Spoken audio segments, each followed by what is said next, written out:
Okay, so last week, obviously, with the big movie release was Harry Potter. The premiere was very fun and great exciting. We weren't here. But there it is at number one, HP7B. It's the UK's number one. Here we go. Okay, so the first thing to say is that it's a huge amount to live up to, because that, the book's been divided into two, as you know, which they've also done with the Twilight series. And an awful lot of people felt when they saw HP7A that they weren't able to judge it until they'd seen it put together with HP7B, because HP7A seemed to end to some people on an anticlimactic. Well, I don't think it did. I think it ended. Can we now talk about what happens at the end of Harry Potter Part 7, Harry Potter 7 Part 1? The last film? Oh, I think so. Well, it's not. It's not. All right, if you haven't seen the last one, just for the next 10 seconds, turn your ears away. I think the death of Dobby at the end of is a signal. And I just said turn the thing off if you don't want to know. Now you can turn back on again. I'm not going to say it again. Was a significant endpoint. It was an unhappy event, which I think actually matched in its emotional impact the unhappy event of before. But the actual ending of the last film, was when our friend Rafe gets the special wand. Yeah, no, exactly. Yes, but in fact, the great emotional moment is the moment for that. So now you get the sense. Okay, fine, here we go, and it's battle time.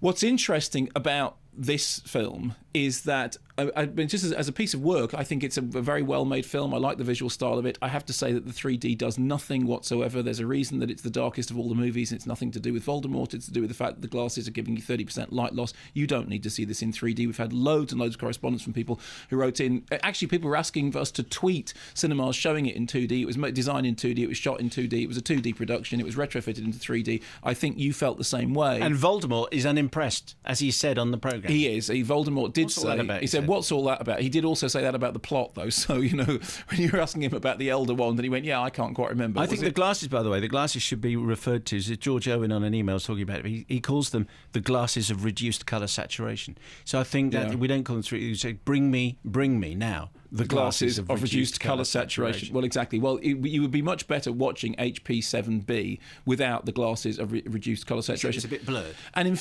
yes, no, but you can watch it in 2D. Watch the 2D version of it. Because actually, the thing that David Yates has got is he does understand how to do a sort of, a Bergman-esque washed out colour palette, which is appropriate to the darkness of the subject matter, which is that everything is coming to an end, that characters are going to die, that characters you have spent a long time with are, in one way or another, you're going to part from them, whether on good terms or bad terms, we have yet to discover. So there is an awful lot of dark, brooding stuff that's been leading up to this point. I remember when J.K. Rowling was first describing the book, she was saying, "Oh, well, it's okay," and then she went, "Oh no, actually, the second half of it is a bloodbath, isn't it?" And there is an awful lot of conflict ending quite frequently in tragic moments, which is as it should be. The thing that really impressed me was that it's a special effects movie, a great big special effects movie that in the end is about characters. It is about the people. And I was really surprised by how much I've sort of become won over by the Harry Potter movie series. And it all started for me with Alfonso Cuarón. When he took over the reins, I thought, that's it, he's making a proper film. And I really did feel a sense of, we've been with all these people for such a long time, there is a sadness involved in simply saying goodbye to them anyway. And so therefore you go into it with this sense that it can only let you down, it can only be anticlimactic. And I thought it did a pretty good job of not letting me down, of not being anticlimactic, of making it, despite the special effects, despite the wizardry and the fact, you said the one thing about Hogwarts that you liked in 3D was that you hadn't seen Hogwarts in 3D. Well, only just for the first 2 minutes. You go, that's intriguing, but it is too dark. It definitely is. It is too dark, and it's a movie that needs to be seen as it was designed, which is in 2D.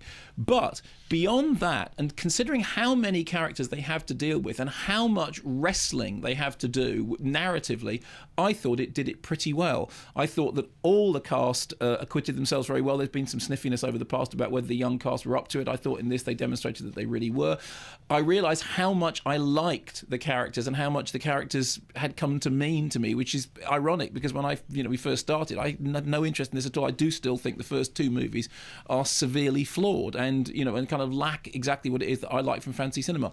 My only question is, at the very end, and we shan't give away a plot spoiler. In fact, you have an email about this, don't you? You have a non-plot spoiler email. We went to the premiere, you and your family, and me and my family, and we all discussed it afterwards. And the kids were leading on this point, and we agree with it. So everyone agrees with this, and it's best summed up in this email from Nick Ord, who says, after all the discussion and debate about the subtle twisting to the ending to Half-Blood Prince, I was quite looking forward to the rumoured tweaking of Deathly Hallows. How disappointed was I to realise after a smart build-up that David Yates has taken the Michael Bay cop-out route. We're not necessarily agreeing with this bit. Okay. Yeah, fine. Okay. Other opinions are available. The ending to the I think that's a very harsh criticism. Okay. The ending to the Deathly Hallows book, so this is the book we're talking about, yeah, is a massively rewarding moment where Harry suddenly gets magic after years of being a frustratingly lucky wizard despite his reputation. It is a well thought out and fitting conclusion with heart, soul and intelligence that brings the tale full circle to the event that gave Harry his scar and created his bond with the former Tom Riddle in the first place, a true coming of age. The movie ending is two people hitting each other with fireworks until one falls over. Well, I mean, I think that's a much harsher ending. And can I just say, instantly, well done for not giving away.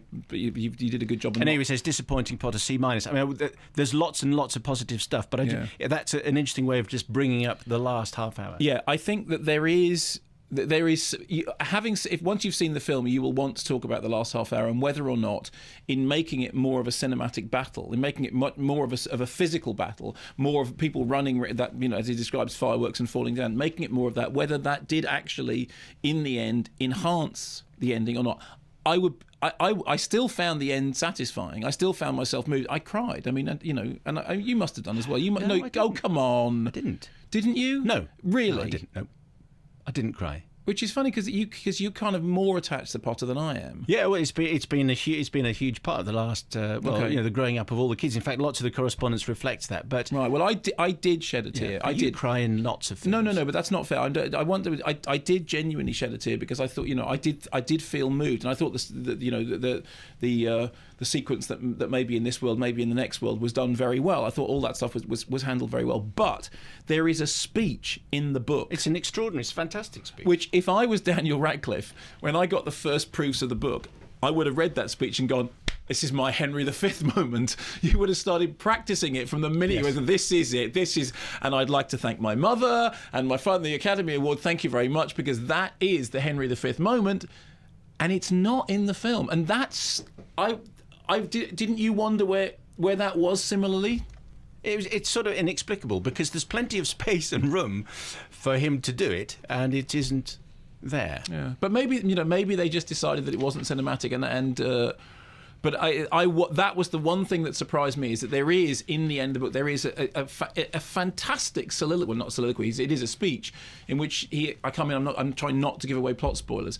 But wouldn't you feel the same way? Yeah. If you read the book, you would have literally, when Billy Friedkin got The Exorcist, he literally underlined the thing and said, that's what we're filming. So we're not going to do a screenplay. We're literally going to do it like that. Well, if you got the Harry Potter, Deathly Hallows book, you would have yellow highlighted that and going, day one, we filmed that speech. This is all in the context of a thumbs up for the picture, and it is, yes, and I did like it.